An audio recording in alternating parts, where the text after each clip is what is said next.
Holy, that is a nice looking shot. I just need a minute to take it in. I'll be honest, there's not a lot to say about this one because it's just kind of boring. My name is Will Gibbons and I'm a professional render artist. And welcome to Render Critique. In each episode, I break down images submitted by viewers like you and provide constructive feedback. So let's study some renderings and learn more about what goes into making a great image. So without further ado, let's dive into image number 1. Oh, okay. That looks good. It looks like we've got a typical sort of e-commerce product shot. It's really clean. I see a lot of detail in here actually. If we zoom in, I see detail in these lights, like this kind of honeycomb sort of, I forget what that thing's called. Even down here, I see some of these nice, light reflectors, or diffusers, I guess they are. I see detail in this label, not only the noise, but this kind of horizontal sort of streaks. I even see dust on the box. I see depth of field. It's very clear to me that this person comes from a photography background. They know what they're doing. It has a very much of a studio type feel. So I love the detail and I love that it looks professional and crisp. If I had to, what would I do to improve this? I think for me, it looks just a little bit gray. If I were to zoom out a little bit, it still reads well. The box and the product itself kind of run into each other. They kind of blend together. I think if it were me, I would consider seeing what it would look like if I were to put a light behind them actually. So what if there was a light kind of shooting, let's go from behind this bottle, kind of reflecting off the box, striking it right on this, just to kind of give it a gradient to separate those two. And then the light could kind of shine through the bottle a little bit here and maybe fill the bottle with a little bit more ambient light. I think that could help create some visual separation between the two. I also would consider maybe putting the box back a little bit from the bottle so the bottle is more prominent. What if the bottle was a little bit bigger and then the box kind of sat just behind it a little bit? I think that could help create some visual hierarchy that could improve the shot just a little bit. I'm not talking a ton. And then the other thing I feel like is it's just a bit gray. So again, if I zoom out, what if I grab my levels and pull the white level off of this bright part of the box here? The whole thing jumps up. I just think that helps just brighten up the whole thing a little bit more. We're not completely losing our reflections or highlights, so I think that works. But man, kudos to you on this one. This is a really stellar shot. I have very little to nitpick, but if I had to make changes, that's what I would start with. If you haven't already done so, I highly recommend downloading my free KeyShot rendering roadmap. It's a document full of shortcuts, tips, and tricks that I use to push my renderings just a little bit further each time. Visit willgibbons.com/roadmap to get yours for free today. All right, let's look at image number 2. Okay, we've got an interior. Interiors are ambitious, so kudos to you for giving it a shot. So for me, it seems like we're combining a couple of really different styles here. We've got this kind of high-rise city apartment, and we know that because we can see it outside. And if we were to get rid of all the furniture in here, you'd be starting off with like a pretty geometric, white, crisp room. But then the introduction of some of these darker wood elements, this yellowish and red palette, and this, I don't remember what this floor is called. It's not parquet. None of these are things you typically see now. They seem very dated. So maybe this person's going for a bit of a dated look, but my thoughts are that it kind of belongs in like a countryside house, not a city skyrise. So to me, it just seems a little bit off. I would probably go with either some more modern furniture, or if we're gonna go for kind of a dated look, then maybe go all the way. Have some wallpaper that maybe matches that era. Maybe add a few more trinkets. The book and the coffee cups they're a nice touch, but they're a bit generic. What could we bring into this from that era to really sell the whole story if that's what you're gonna do? Another couple thoughts are this console back here is it's too dark. So if we were to brighten this up, I think that visually my eye just goes to this whole wood cabinet and it just looks too dark. It's like distracting. It's drawing my eye away from some of the other parts of this image. So I'd start by maybe brightening that up a bit. This door also is such high contrast, this wood versus this white wall back here. I would go for something, again, that matched maybe a painted door that's solid. You wouldn't typically have this kind of a wood door inside a high rise or an apartment building. Usually they're painted steel doors for fire compliance, things like that. I might choose to work on what's going on in this corner of the image. Not saying you have to fill everything, but we could create some depth in here. Like what if that plant, which is kind of in an odd location, what if that was close to the frame and it was kind of blurred out of focus due to the depth of field? That would really put us in there as the viewer. It could be a lot closer. And then I think lastly, I want to point out just the way the tone mapping is handled. Tone mapping talks about the distribution of lights versus darks. And in this case, we've got a lot of bright light coming in through the window, which is good. And then we have this curtain or drape that kind of diffuses it. So it softens the light in the space, which is okay, but I think it could be made more interesting if we were to direct the light. So maybe getting some kind of God rays coming in here or some more direct light that's just really more contrast, where we've got darker parts of the apartment, lighter parts of the apartment. Maybe I would move the curtain off to the side here and just leave like a negative space in here and let most of the primary light come in this way. I think that could create some more directional light, which would just make it overall more interesting. The last thing I'm going to mention is blown out white spots. So blown out areas outside the window does make a lot of sense. That's what happens on most cameras if you shoot inside. But the blown out areas up in here are a little confusing and they're kind of competing. What this tells me is this person's probably not taking advantage of a 32-bit workflow where they capture all this light information, then bring it into some sort of program for post-processing. Because typically you still want the brights to be bright, but when it blows out like this sharp, harsh, bright white spot that then rolls off to the shadow, just it looks like a rendering. I don't know how else to explain it because the workflow for managing things like that's quite complicated. Same goes for the image used outside the window here. I can just kind of tell the way the darks are preserved, but then the whites are blowing out. Here it just looks like it's not being handled the way a camera might if you're shooting outside a window. So I think those are areas that could be improved. Again, overall, I like the ambition. I think stylistically this person could have thought through a little bit better from the composition standpoint, as well as what they put in the image and what story they want to tell. Let's look at image number 3. We have a beverage container.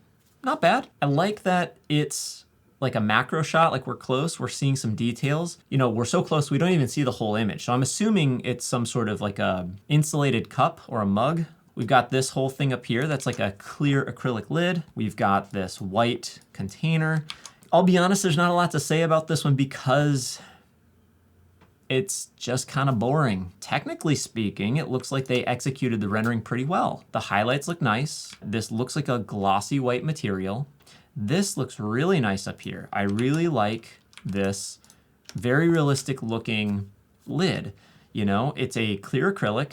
They've got this thing going on called like color density, where basically you've got thicker parts are more saturated and darker. So that's very realistic. It looks very realistic. Not to mention, they've got all sorts of like grain going on in here. There's this distortion, this kind of wavy pattern. This just could be refractions coming from the shape of the object. It could be coming from the fact that this is the way it's tessellated. It's hard for me to know for sure how much of that was intentional and how much of it just turned out that way, but the lid looks really realistic. I like that. I think this person could have been a little more imaginative or intentional with the lighting. Looks like we've got some very curved overhead lights, which might be because of the shape of the lid, or it could have been from an HDRI that was scaled too small. That's okay. Like if this looks like it's in a studio, then you probably shouldn't have recognizable, like this looks like an HDRI I would recognize from KeyShot, like either that kitchen or something like that.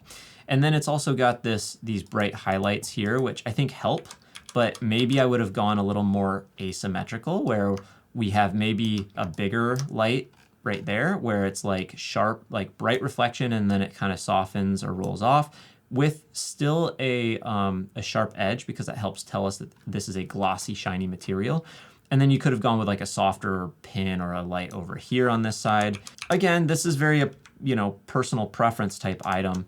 I think the last thing I'll mention is this background color. I'm not sure that's serving it very well. It's better than something like a wacky orange or whatever that might clash. I think that this white, blue, greenish color, they're kind of in the same cool, you know, realm together, but I think what might have suited that a little better is maybe just, you know, what if that was just like a light gray? Like what if we were just to desaturate that a little bit? Like I think just a little bit of darkening that would help. And the last thing I'll mention too is it's very dark black in here. I think that this would be improved. If this person were to have hidden this lid or turned it off and then like rendered the bottom part without the lid whatsoever, because this black area is a little bit weird. I think it should be this more aluminum color finish. I think I would improve the brightness in here and then adjust my lighting a little bit and go with a different background color. All right, time to look at image number 4. Holy this thing looks awesome. Dude, I am impressed. I don't know what, I'm not sure that I'm gonna be able to critique this too much because that is a nice looking shot. I mean, so here's what I like about this image. It's a full-on scene. It's got vibes. Like I feel something when I look at it. Like it's tough with product shots because they don't always offer you the ability to do that. But this person has transported me to this, like, it looks like somebody's memory. The way they've got these God rays in the background coming in and the way they've graded this. So it's got this teal green color. It's kind of washed out. It's very dreamy. Even this treat maybe isn't so photoreal, but I think what's awesome is this environment that looks almost like a dream state. It allows me to suspend my disbelief and not nitpick the photorealism of the dessert. Again, it looks like a dream. It looks like something like somebody's reminiscing or thinking back to their childhood, which I love it. So anyway, it's got narrative, it's got art direction. I really love everything about it. But this is a render critique. If I had to make decisions on how to change this, here's some of the things I might consider doing. I would slightly move the camera and I would change the perspective, composition just a little bit. I'd probably rotate our camera around the side here. So what that would do is instead of this being the corner of the backdrop, centered in the frame, I would probably rotate it a little bit so that it's more to the right. So the camera is like shooting around to the left. And what that would allow me to do is instead of centering our object, I would go more for a rule of thirds play. So I just move it over in this direction just a little bit. And then you could take this little you know, menu or ticket or whatever this is, and maybe put it somewhere between or off the side back here in the background. I don't think that this napkin dispenser needs to feature quite as prominently, but it does kind of, again, tell me that story of that 50s diner. I don't know. It's great. I love it. Maybe this is intentional. Maybe it's not. This little thing here looks like an artifact, like an oopsies, a mistake. I mean, how easy is it just to take this and do a content-aware fill? If that's, you know, done. So I don't know what that was, but I got rid of it. Now it looks great. Maybe the one thing I would consider is the sprinkles. I might want some a little bit toward the bottom of the whipped cream, just so they're not quite as much of a difference between the chocolate and the whipped cream area. I'm not so sure about this red color in here. I don't know what this is. Is it supposed to be a milkshake or something else? The red just looks off. I feel like I would either want it to be more pink or more white or even brown chocolate. I don't know, but the red, it just looks a little bit off. The straw, I don't know if it's supposed to be one of those big paper straws. I think that could look cool.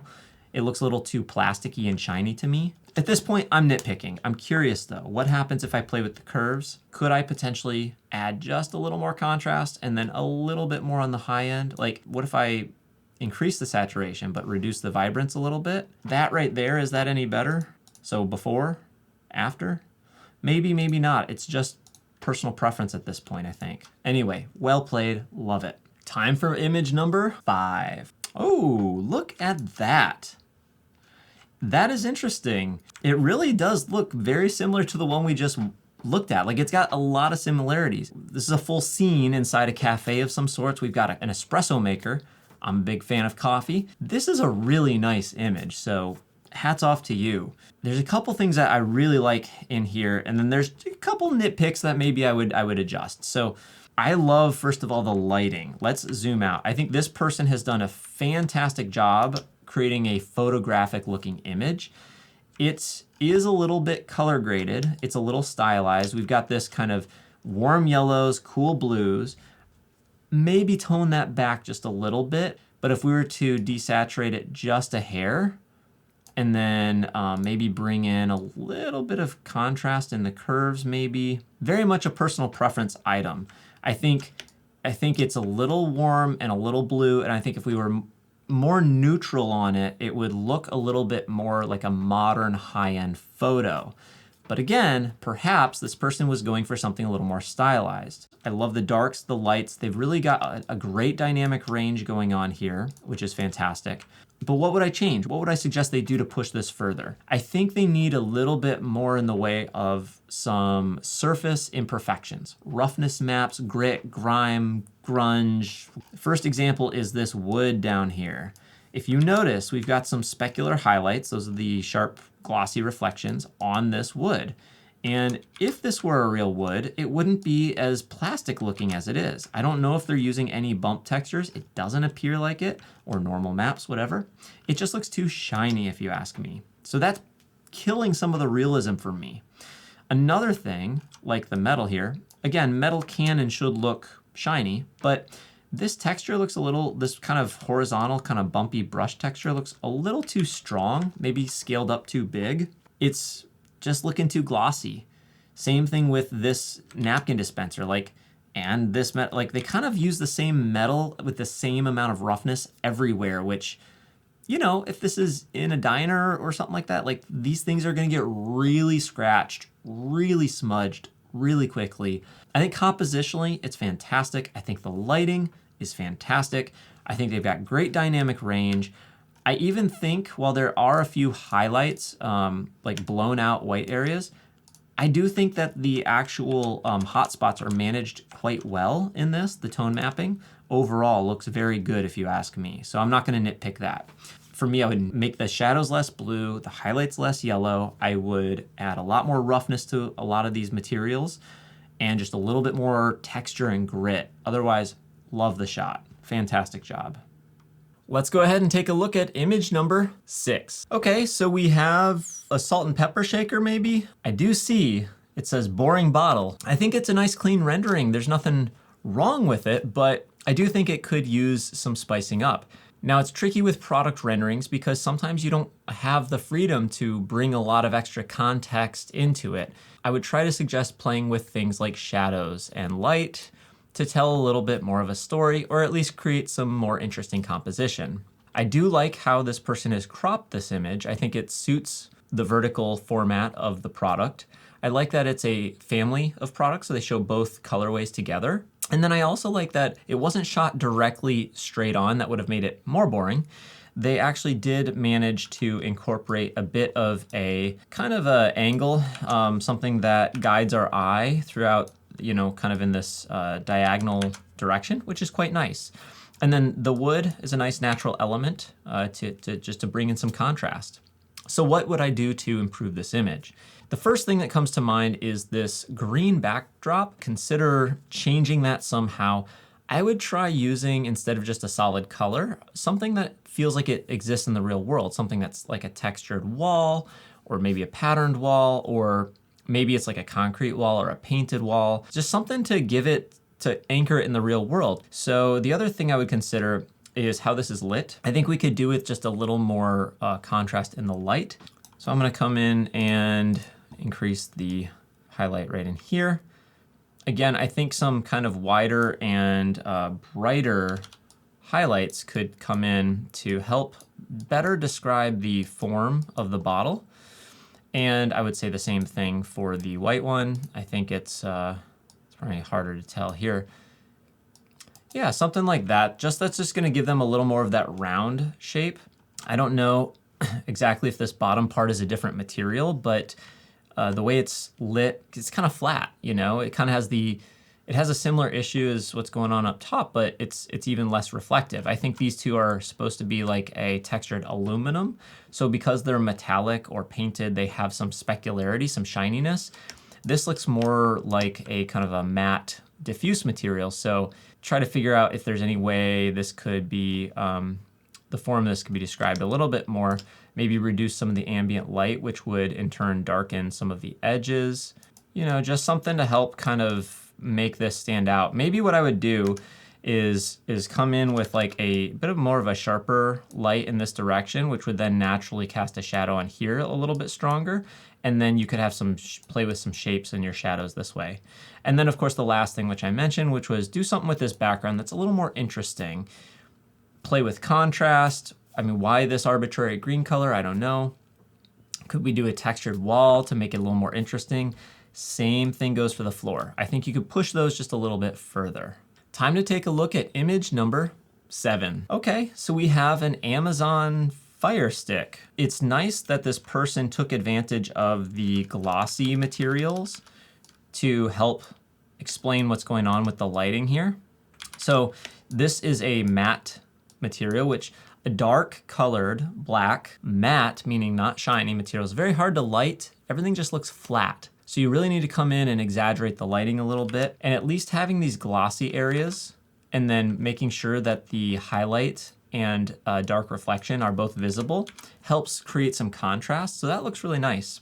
And then of course they tried to get some highlights on these buttons, it looks like too, which is also helpful. Now let's address the elephant in the room. This composition, this horizontal 16:9 is not doing us any favors for this rendering. If it were me, I would start by cropping like a 4:5 or a 16:9 vertical, something like that, because we just don't need all that stuff around it, first of all. Second of all, by going with a light colored background, again, I guess our theme is like light teal, because that's what we've seen in all these images, it seems. By going with such a light colored background, you're actually making it more difficult to show off the product as it should be. So if I go ahead and select everything around this remote control, and I go into, say, an exposure, create a layer mask, what I can do is take the overall exposure of this background way down so it's darker than the product itself. And you can see immediately now this product looks nice and high contrast, and it pops a little bit, but we can go even further. Just duplicate this layer mask and invert it. So if I take these curves and I were to boost that like that, now all of a sudden that remote looks way easier to read. So that's before and that's after. Even though this is a black product, we need to really go and exaggerate those highlights, make them a lot brighter to stand out against the dark color. And B, if your background is darker than the product, then the product really jumps off the page. Now, there's a good chance this person was not allowed to use a dark background. So let's get rid of that and say, what happens if we have to live with the existing background? Okay, this is what was submitted. Here's what I would do. I would really punch up that contrast as far as the remote itself goes. So it really can jump out against the background. It still looks black. Although, all that said, I would change the background so it wasn't this teal color.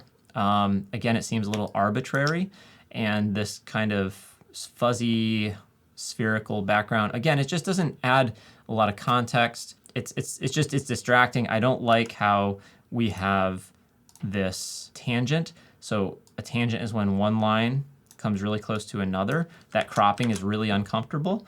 If you're gonna have a background, just have a straight like that behind the remote and break up the image a little bit better, I think. The last thing I'd suggest is just be more mindful with your highlights. So like, for example, I would probably go and split this Amazon smile, like have this be the bright side and the rest be in darkness. Due to the shape of this product, it's kind of a long, skinny product. I would basically throw your highlights on one side and then have the other side dark, just to create a bit stronger of a directional lighting, probably. Anyway, I hope that's helpful. Nice job on this. I think that the good news is there's a lot you could do to improve it with just a little bit more effort, and would go a long way. And I think avoiding putting dark products on light colored backgrounds will go a long way, as well as cropping for the product. We just don't need all this negative space on either side here. And finally, make sure that you exaggerate the lighting, especially on dark products and matte products, because they need that light to really not turn into a silhouette. All right, next up we have image number 7. And we're looking at, it looks like a gaming mouse. Okay, we have 3 of the same product. We got some colored lighting going on, so I appreciate the fact that they got some kind of bluish lighting, some kind of purple colors being reflected here. It's got some mood to it. If I'm being honest, it's a really strange composition. I don't understand why you got 3 of the same product. They're all oriented the same way, floating. Like, that's kind of weird. The one that's, you know, takes up the most space in the frame is showing the bottom, not the top. You never see the bottom of a mouse, so why would you advertise it? I know it sounds like I'm being harsh, but I think this image is a bit weird. It doesn't seem to have a clear goal, or if it does, I think I might be missing the goal. For me, when you render a product, the goal is to make somebody want it. So I suppose they could be showing off some features down here, but I think what's lacking is contrast in a way that makes sense. So like, the brightest areas, again, are on the underside.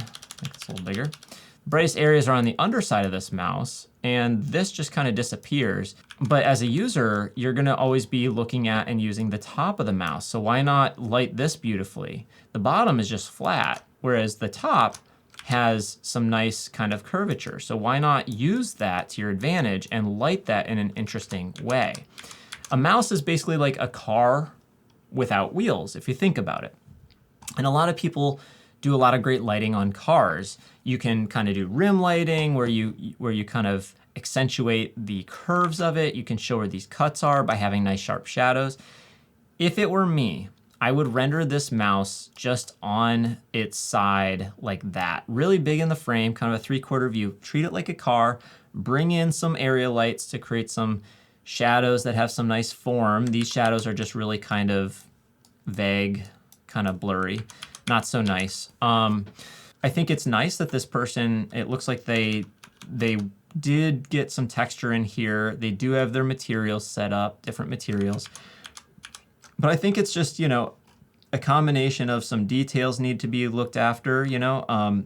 This foil or chrome accent is very odd. I'm putting together the pieces here. The name of this is 30 anniversary, and this, I couldn't tell before, but I can tell now, says 30. If this is a 30 anniversary something special edition mouse, then that 30 needs to be featured prominently, not the bottom of the product. So for me, I would throw this down 3/4 view, make sure you get a light so this 30 logo is really easy to see, make sure it has some kind of rounded edges to pop out that detail, and then have fun lighting it. Use a couple of physical lights. I don't think there's anything wrong with the black backdrop. I don't think, or dark gray. I don't think there's anything wrong with using some of the colored lights that they have coming in here. I just think that one mouse would have been plenty, and it should be in a position or orientation that makes sense to the user. And because it is a curvy object, you can have fun with lighting, and I think that would improve this greatly. And so that's the direction I would go in if I were you on this one. All right, time to look at image number 8. Holy smokes. Wow. Okay, so this is a super cool image. I just need a minute to take it in. I love this. I love it because it's different. Why is it strong? Well, it's a cool subject. It is an architectural interior, but it's really different than the one we saw before. This one is a much more of a closed space, of course. It's got this really interesting kind of one-point perspective where all these lines are pointing toward the focal point, which I think is really cool. It's a centered, symmetrical sort of composition, kind of very Kubrickian, if you will. I love the focus is actually, interestingly enough, kind of outside of the space, not what's in it, which is really cool too. And I think the lighting works. It's a nice high contrast image. I think the composition is really nice and balanced, and my eye finds a nice place to rest, and I just want to keep looking at it, which is really cool. So very well done here. Aside from everything I like in here, and trust me, there's plenty to like, the first thing I noticed is these two lights look to be the exact same. They're the same model. One of them was rotated a little bit, but I think that is distracting. With a scene so simple, you can't reuse an asset and just hope no one will notice. I think I would have gone out of my way to change this. Either if you had another model or bend it. I know this sounds kind of crazy, but maybe you could have even drawn in a slightly different one in Photoshop and just kind of faked it, you know? Just one of the big things I would have considered, and make sure that the reflections are not the same. The other thing I might consider is, because the floor is so kind of sparse, it might be a nice little lived in detail. You know, when you add these details that, you know, they just make it look realistic, like having like a little cord that is plugged in the wall later, like that could have helped a little bit too, I think. I just noticed these slippers off to the side. For me, if I'm wearing slippers in a cozy place, I'm gonna wear them right up until I get into the bed and then just fall into bed. And then when I get up, if the floor is cold, I wanna put my feet right in the slippers. I would have put them a little closer here. I think that would have made it a little more convincing. I really love the fact that this is backlit, so we just get a silhouette of this plant. Yeah, I think also having a little bit of organic, like the plant and like the kind of messy bed, helps to fight the overly tidy geometric form of this house too. I love the color. I love the composition. I love the subject matter. Really, my nitpicks are compositionally, I think the slippers could move. I think 1 or 2 extra details to make this look a little more lived in would be beneficial. And then make sure these 2 lights don't match. They're not the same. I think all those little details could go a long way. Maybe even just a little bit of grime on the windows or something in here. I don't know, but really, nice shot. Okay, time to look at our final image, number 10. All right, we've got a chair. So this is a very straightforward product studio shot, if you will, e-commerce sort of style shot. Sometimes this is what the client or your boss needs. These are some of the hardest shots to make look interesting because you're like, well, what can I do besides put the product on a white background, right? Well, a couple tiny little things I'm gonna suggest we look at. So first of all, what about the levels? If I hit Control L, the background was definitely a light gray, which there's nothing wrong with that. I probably would go just a little bit lighter. Yeah, I would probably do something like this and then just do an exposure and just probably pull up just the background just a hair. And then I think the biggest issue I see here is the legs look too dark. I'm not the one deciding what material or color they are, but I suspect these are supposed to be a dark gray and not a black, just kind of because of the grays I'm seeing in here. So if that were the case, if I were to take my levels again and kind of move this around, and I would imagine that those would be lighter, especially if they're in this kind of a studio all white environment, which leads me on to my next point. This glossy legs is a cool contrast against this textured soft chair. But I think what we need to do is bring in some highlights on some of the other parts of the legs a little bit. So if it were me again, so they don't look like a flat silhouette, I'd probably bring in some extra highlights on those legs and probably even exaggerate the existing ones a little bit. So that way from a distance, we can tell there's still a glossy leg, but the thing doesn't turn quite so flat as a result of that. And then I imagine too, we could probably also bring in some bounced light underneath it, you know? So like a little bit more here, because the ground is gonna reflect some light, right? Something kind of like that, maybe. And I think we just do a better job describing the form of those. I mean, we don't want them to look too glossy, too much like chrome, but we do want a little bit. And then lastly, I think you could play up a little bit these kind of ground shadows a little bit too, with some directional light, depending. Obviously, if you're putting highlights on the front here, the shadows are gonna go back, but you get the point. I think having just a little bit more accentuated ground shadows could help. So maybe you could pop in just a little bit of cool light here. But again, you gotta be light-handed with this, and I totally get it comes down to whatever the client needs. For me, I think this image in the beginning just lacked a little bit of definition on the glossy parts of these plastic legs, as well as I think some of the lighting in here could be a little more contrasty. And we could probably get in here and just burn some of these shadows in a little bit more too. Just to have a touch more contrast. Because again, you want things to read really well when they're small as well as when they're full-sized. For all of those who submitted their images, really well done. Thank you very much. I appreciate you being willing to share your images in such a way. And remember, I'm doing this to try to help and give back.